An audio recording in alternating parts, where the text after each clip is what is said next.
It was 11 o'clock on a Friday night when a black Bentley Continental GT rolled silently into the gravel lot of a small repair shop on the outskirts of Denver. The woman who stepped out wore a navy blazer, hair pinned without a single strand out of place, as though she had just walked out of a boardroom rather than the back seat of her own life unraveling. She placed the key on the front counter, said exactly one sentence, "Fix it, I'll be back," then stepped into a waiting car that carried her into the dark without a name, without a number, without a work order. Mason Cole stood alone in the fluorescent light, looking at the key, then at the car. A faint trace of hydraulic fluid had spread in a thin crescent beneath the rear axle, too deliberate, too precise to beware.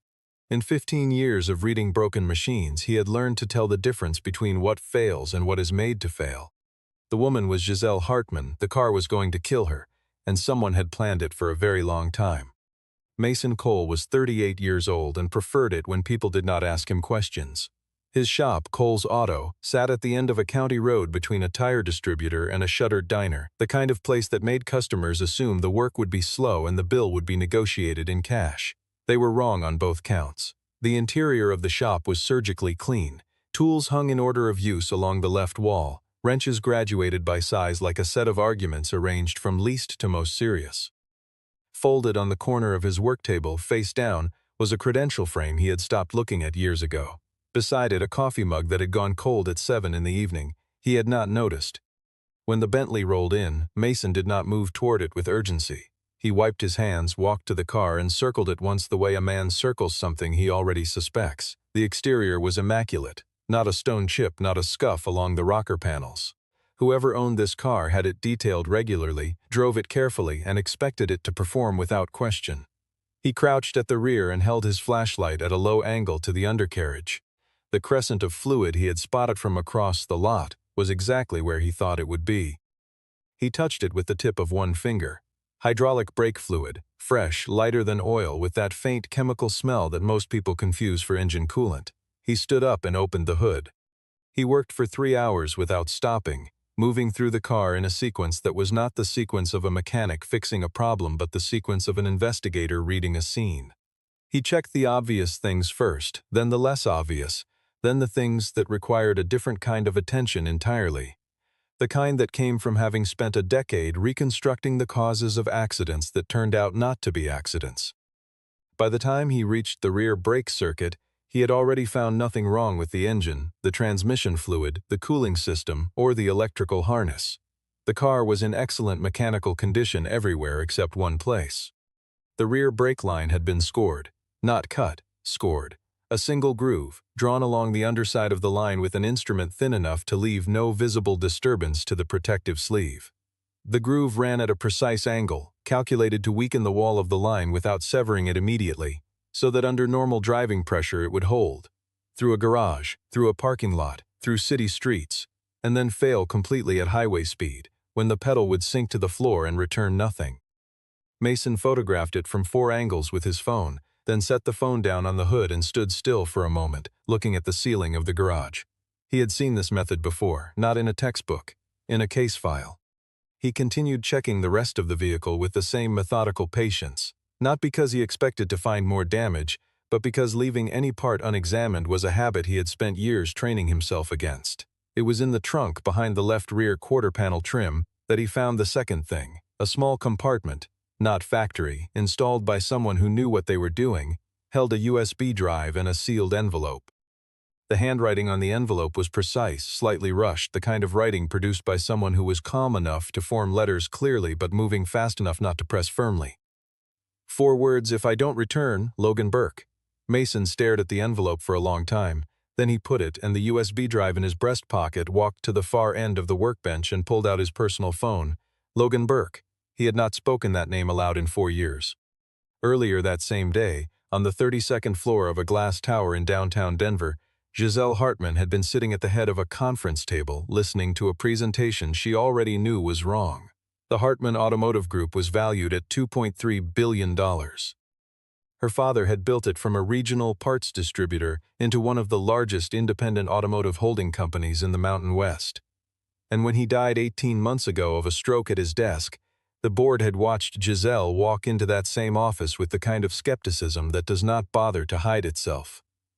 She had spent those 18 months proving them wrong with the patience of someone who understood that being right too loudly was the same as being wrong.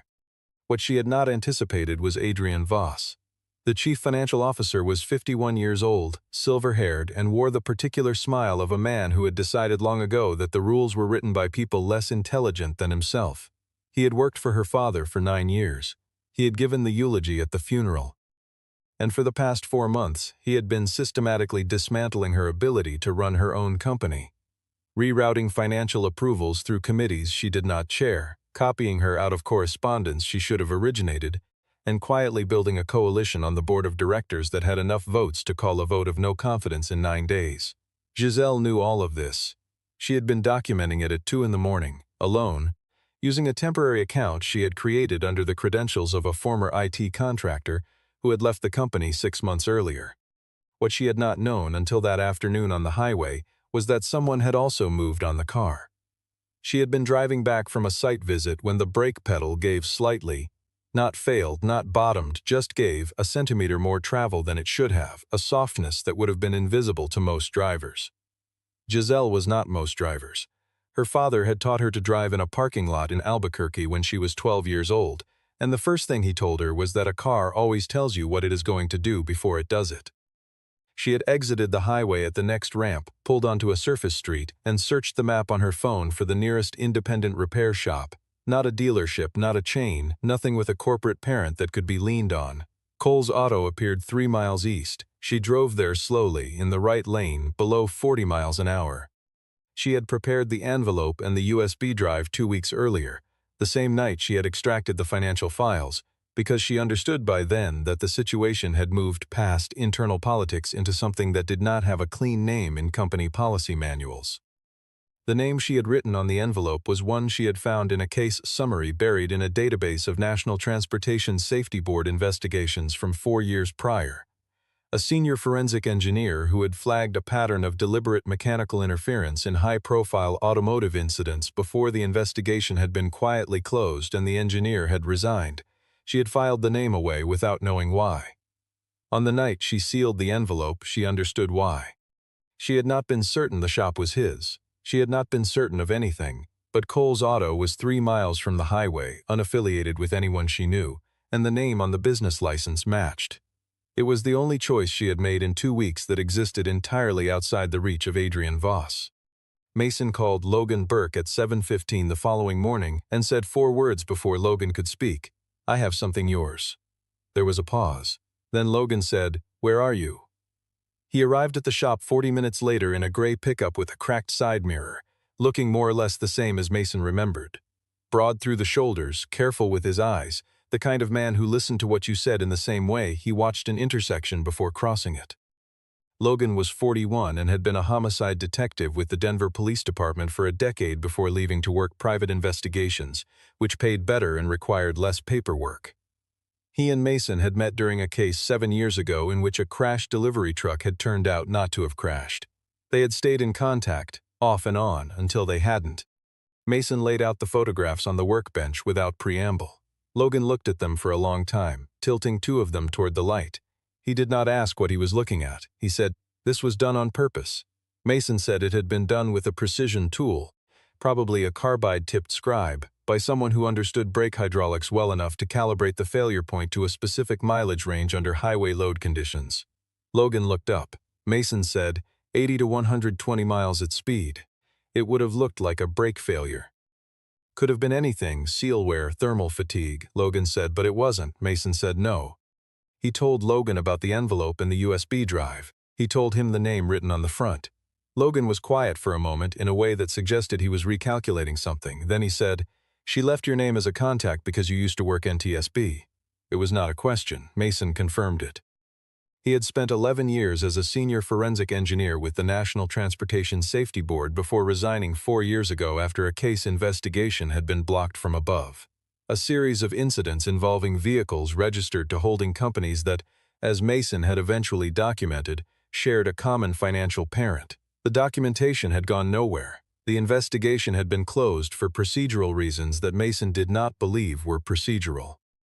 He had submitted his resignation, driven back to Denver, and opened a repair shop, because the thing he was best at was understanding they had opened the USB. Mason said no. He had photographed the envelope, photographed the USB drive, noted the chain of custody in a document he had started on his phone at 3 in the morning, and left both items sealed. Logan gave him a look. Mason said, "They belong to her." Logan said, "We can't reach her without going through the company." Mason said, "I know." They both knew what that meant. Every communications channel into the Hartman Automotive Group ran through a corporate infrastructure that Adrian Voss had spent months tightening his grip around. A call to the executive office would be logged, routed, and noted. They needed Giselle Hartman to come back on her own. She arrived that afternoon at 2:30, in jeans and a leather jacket, hair down, moving with the deliberate casualness of someone who had dressed to be unrecognizable and was not quite managing it. She was not alone. Beside her was a younger woman, compact and watchful, who Mason identified as personal staff before either of them spoke. He had confirmed Giselle's identity the previous night from a photograph in a business publication retrieved from a 3-year-old industry article. He had not told Logan over the phone, only said to be at the shop by noon. Logan was in the back office when the two women walked in. Giselle looked at the Bentley, still on the lift, and then looked at Mason. She said she was there to pick up her car. Mason said the car was not ready. She said she had not specified repairs, only asked for a service check and she would take it as is. Mason said that was not going to be possible and placed his phone on the counter with the photographs of the brake line already visible on the screen. He said, "The rear hydraulic line was scored with a precision instrument. If this car had been driven at highway speed for another 60 to 80 miles, you would have lost all rear braking at the worst possible moment. You would not have had time to react." He said it without inflection, the way a man states a measurement rather than delivers news. Giselle did not look away from the photographs. The woman beside her, Charlotte Reed, as Mason would learn, leaned in and went pale. Giselle looked up at Mason. She was not afraid, which he noted. She was calculating, which he recognized. She asked how he knew what the scoring method indicated. He held her gaze for a moment, then reached into the drawer beneath the counter and set the envelope and the USB drive on the counter between them. He said, "I didn't open either of them. They're yours." Giselle looked at the envelope. The faintest change moved through her expression. Not relief, not grief, something between the two that didn't have a common name. She picked it up and held it with both hands. She asked Mason who he was. He told her his name. She said, "That's not what I asked," and he understood then that she had already known it before she drove her car into his lot. Logan came out of the back office and the four of them sat in the shop. 2 folding chairs, a stool, a workbench edge, while Giselle opened the envelope and spread its contents across the cleared surface of the work table. The documents were printed on plain paper, a scanned contract transferring $40 million in company assets to a holding vehicle she did not recognize, bearing her signature in a form she had never seen. Beneath it, a series of internal emails between Adrian Voss and Xavier Holt, the company's general counsel, discussing the timeline for what they referred to in writing as the leadership transition.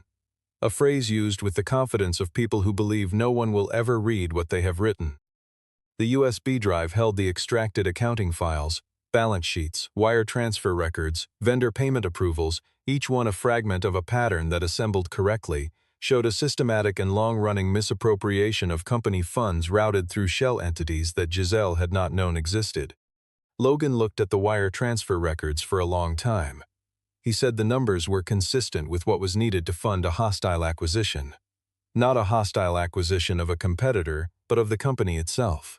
If Giselle were removed from the board, criminally charged, and publicly discredited in the same week, the share price of Hartman Automotive Group would drop to a level at which a well-positioned buyer could acquire a controlling stake in the distress window before the market corrected. He asked whether Giselle knew of any external party that had expressed acquisition interest in the past year. She said there had been a quiet approach 9 months ago through an intermediary she had declined to meet. She had not learned who was behind it. She had assumed it was opportunistic. Logan wrote something down and said, "It wasn't." Mason was looking at the USB drive. He asked Giselle to confirm how she had extracted the accounting files, what account, what access, what timestamp. She told him a temporary contractor credential she had activated under her own administrative override at 2:17 in the morning from her personal laptop on the company's VPN.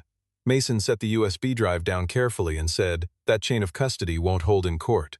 The access method was unauthorized regardless of whether you own the company. A competent defense attorney would have it suppressed in the first hearing." Giselle said she knew that. She had prepared it as insurance, not evidence. She looked at Mason, but you said you know how to make it usable. He had not said that exactly. But he had left the door open, and she had walked through it with precision, which told him something about how she thought. He turned and walked to the far corner of the workbench. The credential frame had been lying face down for 4 years. He picked it up and set it upright against the wall, and then he brought it to the table. National Transportation Safety Board, Senior Forensic Engineer.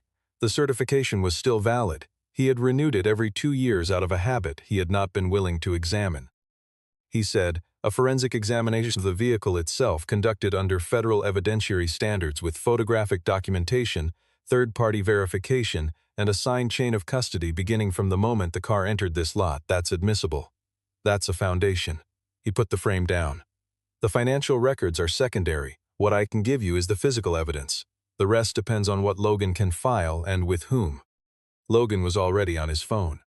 They worked through the night. Mason returned to the Bentley and began the formal documentation process. Not the mechanic's notes he had made the previous evening, but the structured forensic record required for federal evidentiary use. Each photograph timestamped and captioned, each measurement notated with instrument type and calibration date, each observation cross-referenced against NTSB technical bulletins for deliberate mechanical interference. He worked under the lift for 2 hours, then above the engine bay, then through the interior, then back to the brake line with a second set of photographs taken under different lighting conditions. By 1 in the morning he had 47 photographs, a 14-page typed report, and a signed statement from a former NTSB colleague in Salt Lake City who had reviewed the photograph remotely, recognized the scoring method, and agreed to provide a notarized technical affirmation by morning. Giselle worked at the other end of the shop on a borrowed laptop, reconstructing the financial timeline without the contested files. Using only documents she had received through official channels, emails that existed in her sent folder, meeting minutes that had been distributed to all board members, and calendar records that placed Adrian Voss and Xavier Holt in specific locations at specific times that aligned with the movement of the fraudulent transfer documents.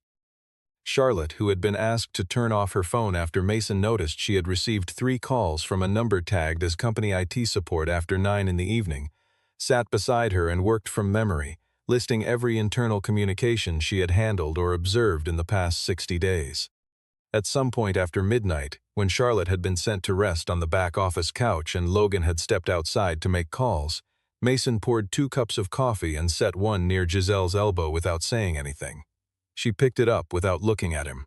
Several minutes passed. She said, "You left the agency because of a case they shut down." He confirmed it. She said, "The company you were investigating, I found a reference to it in a tangential note in a regulatory filing. That's how I found your name." He said he figured it had been something like that. She asked whether he regretted leaving. He thought about it in the real way, not the polite way, before answering. He said, "I got the right answer on that case. I just couldn't deliver it to anyone who was willing to hold it." He drank his coffee. "Here I can do the work without someone above me deciding what it's for." She was quiet for a moment. Then she said, "The company they were protecting then. Do you think it connects to this?" Mason looked at the space above the workbench where the credential frame now stood upright.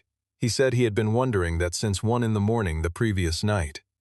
He did not say more than that, because he did not yet have the evidence to say more, and he had learned a long time ago that naming a thing before you can prove it is the fastest way to make the thing disappear.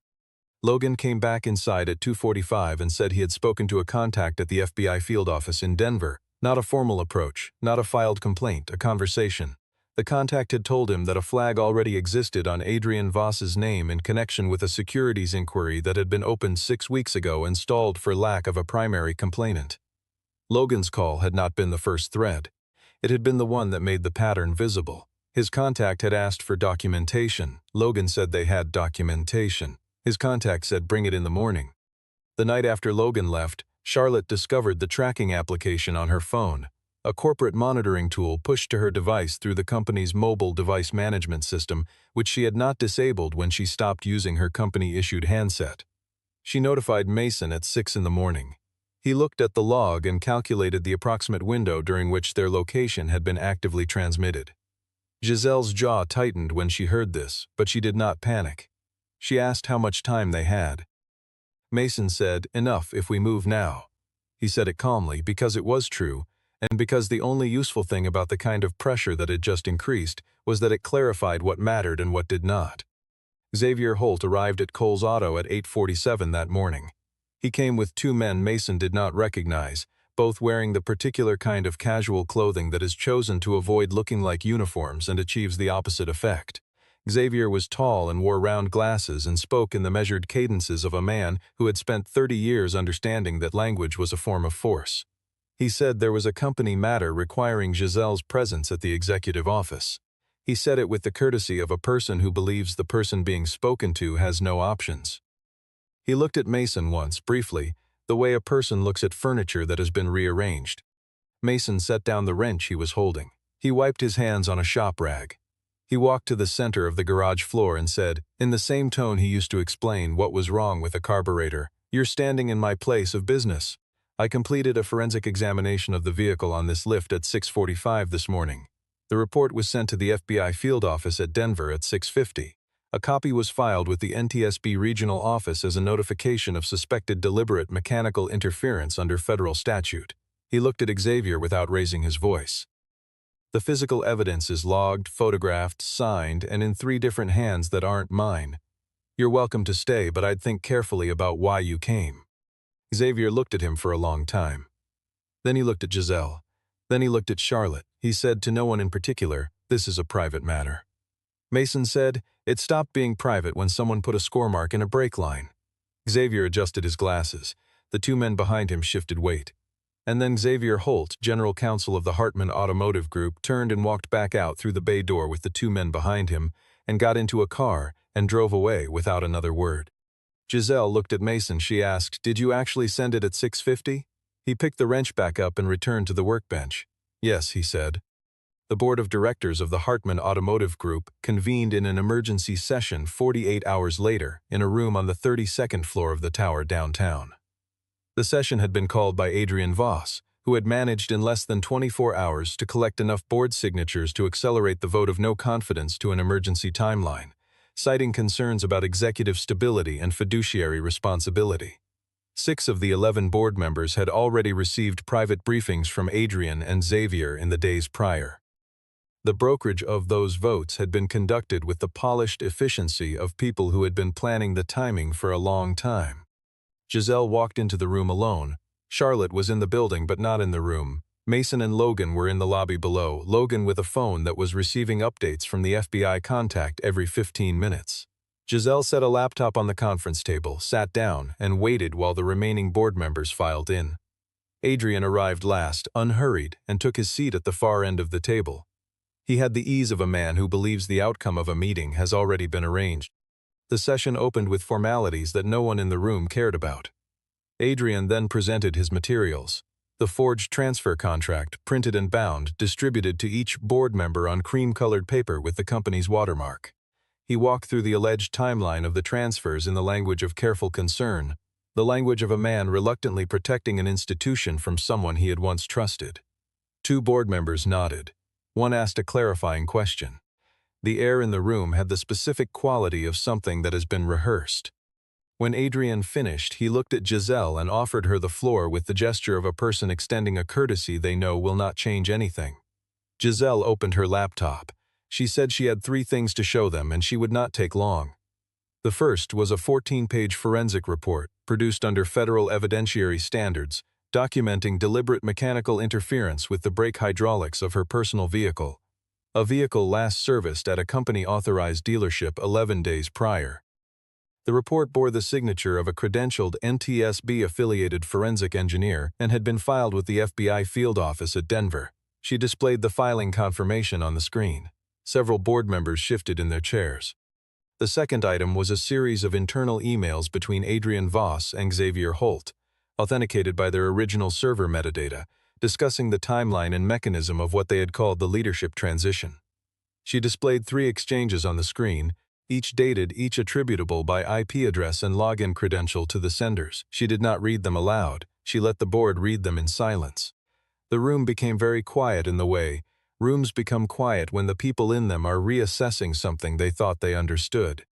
The third item was a filing confirmation from the Securities and Exchange Commission, received that morning, acknowledging receipt of a formal complaint regarding suspected securities fraud and undisclosed conflicts of interest in connection with potential acquisition activity targeting Hartman Automotive Group. The investigation was open. It had a case number. Adrian Voss stood. He began to speak in the measured, controlled register of a man who has been in difficult rooms before and knows how to move through them. He said the forensic report was prepared by a private individual with no current federal standing. He said the emails were taken out of context. He said the SEC filing was a harassment tactic by a hostile party. He was articulate and he was composed, and he was approximately 3 sentences into his argument when the door of the conference room opened and Logan Burke walked in with a woman Mason's NTSB contact had arranged. An active FBI special agent holding a federal subpoena for Xavier Holt to appear as a material witness in an ongoing securities and wire fraud investigation. Xavier Holt stood up from his chair and walked out of the room with the agent without speaking to anyone. Adrian stopped talking. The room was silent. He stood at the end of the table with his hands resting on the surface, and he looked at Giselle with an expression that had shed everything, the courtesy, the calculation, the particular smile, and was left with something that might have been genuine curiosity. He asked her, quietly, "Where did you find him?" Giselle closed her laptop. She said nothing. She did not need to. The vote of no confidence was called. 4 board members voted in favor. 7 voted against. Giselle Hartman remained Chief Executive Officer of the Hartman Automotive Group. The meeting was adjourned at 2:17 in the afternoon. In the days that followed, the weight of the thing settled unevenly across the people who had been inside it. Adrian Voss and Xavier Holt were formally charged within the week, 9 counts between them covering wire fraud, securities manipulation, conspiracy to commit bodily harm, and filing of falsified corporate instruments. The foreign investment fund whose acquisition strategy had depended on Giselle's removal became the subject of a separate investigation that the FBI indicated would take months and would reach further than Denver. The board reconstituted its audit committee under independent oversight and authorized a full forensic accounting review of every transaction handled by the CFO's office in the prior 24 months. Charlotte Reed had her corporate device replaced, her credentials fully restored, and a written apology from the board's chairman delivered in person. She accepted it without comment and returned to her desk. Logan Burke filed his consulting invoice and went back to work. Before he left the shop on the day of the board meeting, he pulled Mason aside and told him that the investment funds network had a subsidiary that appeared in 3 of the case files from the investigation Mason had been blocked from completing 4 years ago. He said the FBI agent they had worked with was aware. He said Mason might be getting a call. Mason said he had figured it might go that way. Logan said, "Does that change anything for you?" Mason thought about it. "Probably," he said, which was as close to yes as Logan had ever heard him come. 1 week after the board session, on a Tuesday afternoon in early autumn, when the light came in at a long angle through the open bay doors of Cole's Auto, the black Bentley Continental GT rolled back into the lot. Mason was under a different vehicle and heard the tires on the gravel and knew the weight of it before he saw it. He came out from under the lift and stood up, wiping his hands. The car was repaired. Had been repaired the day after the board meeting, every component checked and certified, the brake line replaced with a new assembly, and the entire hydraulic circuit bled and pressure tested. He had parked it in the lot with the key on the hood and not called anyone. Giselle stepped out. She was in a dark coat, hair down, and she stood for a moment looking at the car the way a person looks at something they had thought they might not see again. Then she walked into the shop. Mason was at the workbench, facing away. She said his name once. He turned around. She placed 2 envelopes on the workbench surface. The first was the payment for the service, the full forensic work, the repair, the certification, everything. The figure was written out in the amount she judged it to be worth, which was considerably more than he would have charged. The second envelope was a letter on Hartman Automotive Group letterhead describing a consulting engagement, an independent safety verification program for the company's fleet management operations, reporting directly to the CEO's office, retainer-based, structured so that Mason would remain independent and unaffiliated with any corporate entity below the executive level. He looked at both envelopes without picking them up. He asked why him specifically, rather than a full-service firm. She said because a full-service firm would have a parent company and a managing partner and a liability insurer, and 3 reasons to stop at whatever line they were told not to cross. He picked up the second envelope and turned it over in his hands without opening it. He said, "Let me think about it." She said, "I know." She was already turning back toward the car. He stood in the doorway of the bay and watched her pull out onto the county road and drive east until the car was gone. The shop was quiet in the way it always was. The hum of the compressor, the dry smell of clean concrete, the afternoon light across the tools on the wall. His phone rang. "Logan," he answered. Logan said, "That thing I told you about the fund subsidiary. The FBI wants a formal interview. They want it next week in Washington. They're treating the case from 4 years ago as an active file." There was a pause on the line. "You willing to go?" Mason looked at the workbench. The credential frame stood upright against the wall where it had been since the night Giselle Hartman walked out of his shop with a key and a plan she hadn't fully explained to anyone. He looked at his hands. He looked at the frame. He said, "Send me the address."